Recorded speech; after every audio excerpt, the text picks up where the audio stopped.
കർഷകനേക്കാളും പൊക്കമുള്ള പടവലങ്ങയുമായി ചത്തല്ലൂരിലെ ഒരു കർഷകൻ.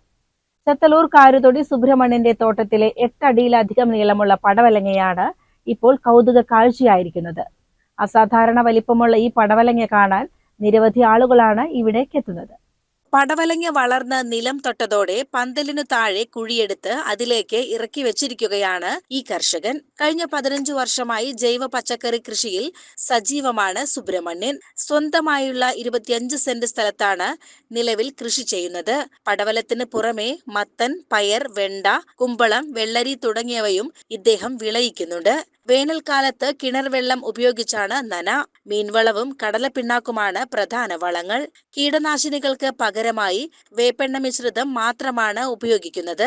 മികച്ച വിളവ് ലഭിക്കുന്നുണ്ടെങ്കിലും മയിലുകളുടെ ശല്യം കൃഷിക്ക് വെല്ലുവിളിയാണെന്ന് സുബ്രഹ്മണ്യൻ പറയുന്നു. സൗരോർജ്ജ വേലി സ്ഥാപിച്ചതോടെ കാട്ടുപന്നി ശല്യത്തിന് പരിഹാരമായിട്ടുണ്ട്. കൃഷിയിലെ മികവിന് 2013 പഞ്ചായത്ത് തലത്തിലും 2020 വാർഡ് തലത്തിലും ഇദ്ദേഹത്തിന് മികച്ച കർഷകനുള്ള പുരസ്കാരങ്ങൾ ലഭിച്ചിട്ടുണ്ട്. മുൻപ് നാവികസേനയിൽ ജോലി ലഭിച്ചിരുന്നെങ്കിലും അത് വേണ്ടെന്ന് വെച്ചാണ് ഇദ്ദേഹം കൃഷിയിലേക്ക് തിരിഞ്ഞത്. 1971 ഇന്ത്യ പാക് യുദ്ധത്തിൽ വീരമൃത്യു വരിച്ച ധീരജവാൻ കാരുതൊടി അയ്യപ്പന്റെ സഹോദരൻ കൂടിയാണ് സുബ്രഹ്മണ്യൻ. ഞാൻ ചത്തല്ലൂര് കാരുതൊടി 71 ഇന്ത്യ പാക് യുദ്ധത്തിൽ മരിച്ച ജവാൻ അയ്യപ്പൻ്റെ സഹോദരനാണ്.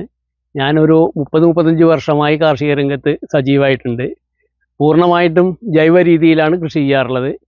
എന്നാൽ ഇപ്പോൾ അടുത്ത ആദ്യമായിട്ടാണ് ഇങ്ങനെ ഒരു നിരവധി പച്ചക്കറികൾ ചെയ്തിട്ടുണ്ടെങ്കിലും ഇത്രയും വലിയൊരു പടവലങ്ങ എൻ്റെ ജീവിതത്തിൽ ആദ്യമായിട്ടാണ്, എൻ്റെ കൃഷിയുടെ അനുഭവത്തിൽ ആദ്യമായിട്ടാണ് ഉണ്ടാവുന്നത്. ഇത് പ്രത്യേക വിത്തൊന്നുമല്ല.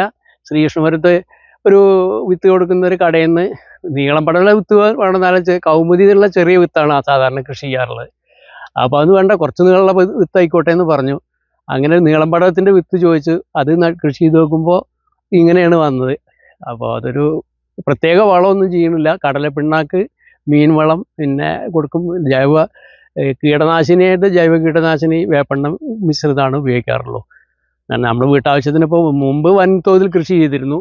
ഇപ്പോൾ വ്യാവസായിക അടിസ്ഥാനത്തിലില്ല. നമ്മുടെ സ്വന്തം ആവശ്യത്തിന് വേണ്ടി മാത്രമാണ് ഇപ്പോൾ കൃഷി ചെയ്യുന്നത്. അപ്പോൾ ഇതൊരു അതിശയമായിട്ട് നമുക്ക് തോന്നി. അപ്പോൾ അങ്ങനെ കൃഷിക്കാർ അത് കുറേ ആൾക്കാർ വന്ന് കാണുന്നുണ്ട്. അത്രയേ ഉള്ളൂ ഇതിനെ പറ്റി പറയാനുള്ളത്. 8 അടിയിലധികം ഉണ്ടാവും. 8 അടി എന്തായാലും ഉണ്ടാവും. കുറച്ച് ആഴത്തിക്കുണ്ടല്ലോ. പിന്നെ വളർച്ചയൊന്നും ആയിട്ടില്ല, ഇത് മൂപ്പൊന്നും ആയിട്ടില്ല. CCN ചത്തല്ലൂർ.